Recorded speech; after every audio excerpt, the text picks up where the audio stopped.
how have you seen him kind of fit in, and how are his backcourt skills? I know he talks about how he kind of wants to handle the ball as well, too. Well, I've seen a lot of growth in Jett in the past month. He's starting to slow down a little bit on the offensive end. He's starting to pick things up as far as scheme-wise defensively. So I think he's going to continue to get better throughout the year. Don't really worry about him offensively. I think he'll be fine. But picking up what we're doing defensively, I think will be a very big key for him. When you say you think Jett will be fine offensively, I guess what is it about him and his skill set that gives you that confidence? He has a very good skill set with the ball in his hand and the ability to shoot the ball and make shots. He should do well. I think we had a pretty good track record with guys that can shoot and put the ball on the floor. Speaking of shooting, I guess where are you guys at there? I mean, I think Hunter's the leading returning three-point shot maker. I know you brought in a couple transfers that have hit plenty, but where do you see that? Have you seen guys make strides in that area as well? I think we have the opportunity to be a better shooting team than we were last year. I say that hesitant. But, we have to do it in games, and we haven't played in games yet, but potentially we have a very good team as far as shooting the ball. Before real life started to happen. And I mean, he's the man on campus. He's on Fox Sports, too fresh and all, doing college kickoff Sunday. Now it's the emergence of the Thanks, Howard. Yep. Howard, I'm curious, man. You guys have added, guys, transfer point guards the last couple of years. And I'm curious, going through that experience, are there things that you picked up on that maybe made the transition for Jalen, or how coaching him through that transition, sort of takeaways from those other experiences that you're applying now? I think each case is different. We try to bring them in and predict and try to decide where they at when they come in, as far as their level of confidence, and what they can do. The funny thing about all these different guys we've had is they all had different skill sets.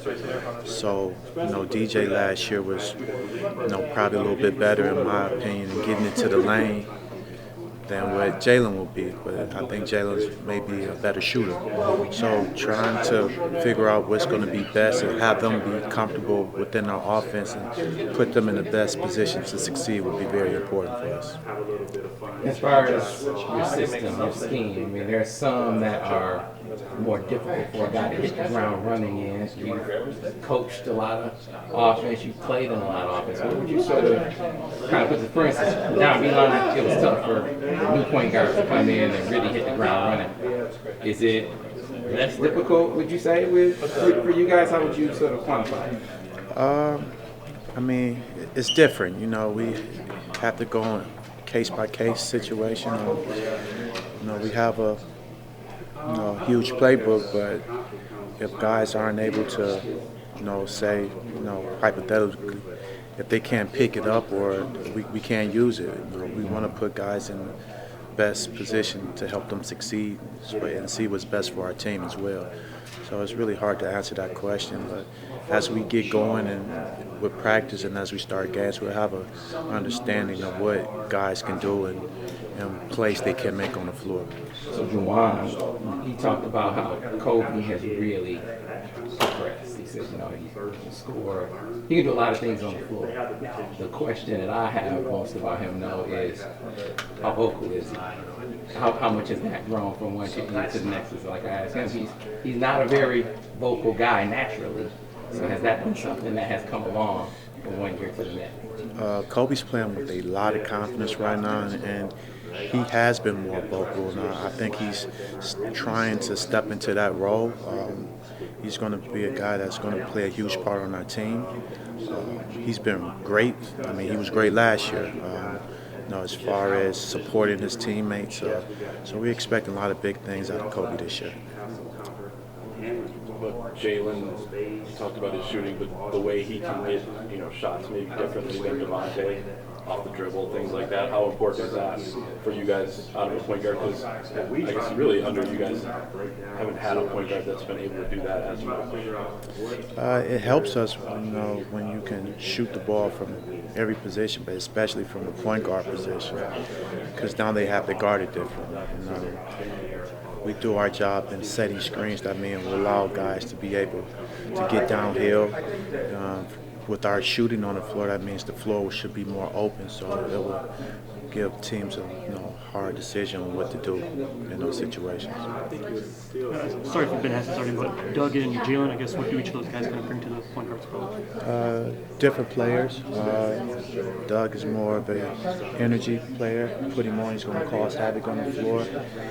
It's probably different than what Jalen is. Doug is very good at getting into the paint and really does a good job of finding people and able to shoot the ball from the perimeter.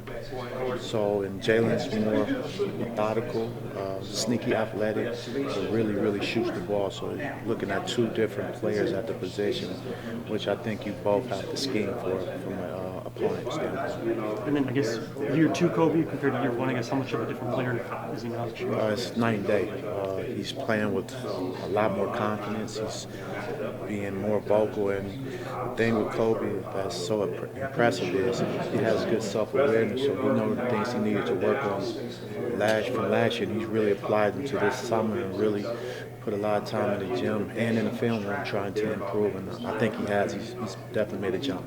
Can you share some of those things that he's been working on? His body, when you see him, he physically looks different. He's playing, again, with a lot more confidence. He's able to get in the lane, finish plays, and he's been doing a great job of creating for others. And he's been really working his tail off on the defensive end. So he's been moving quicker, better laterally. And I'm really happy for him and proud of the jump he's made. We just need him to continue to grow and show what he's been doing in practice and the things that he's been working on when it comes to us. And I know this is their career transfer point guard with Jalen. I guess from the experience you guys had with Mike and Devontae, is there anything you guys learned from those that maybe can help you guys lessen the learning curve for doing this? I think each case is different. Obviously, it's going to be a learning curve anytime you put a different guy in a different system, and two completely different systems. So helping him, guide him with our reads, how to pick and roll. He didn't do a lot of that at Princeton. It's a completely different offense. So trying to point out, what we're looking for in our sets and helping him do that a little bit. Jalen's a very bright kid. He'll pick him up and he'll be just fine. How much do you envision Doug and Jalen together on the floor? It's definitely a possibility. In a lot of ways, I think they complement one another very well. Doug is a guy that really pushes the ball, and able to get in the lane and draw a lot of attention. And with Jalen's ability to shoot the ball, I definitely see that as being an option for Coach Howard. And I think that's probably one of the strengths of our team is our versatility, being able to play guys at different positions. I think will help us in the long run.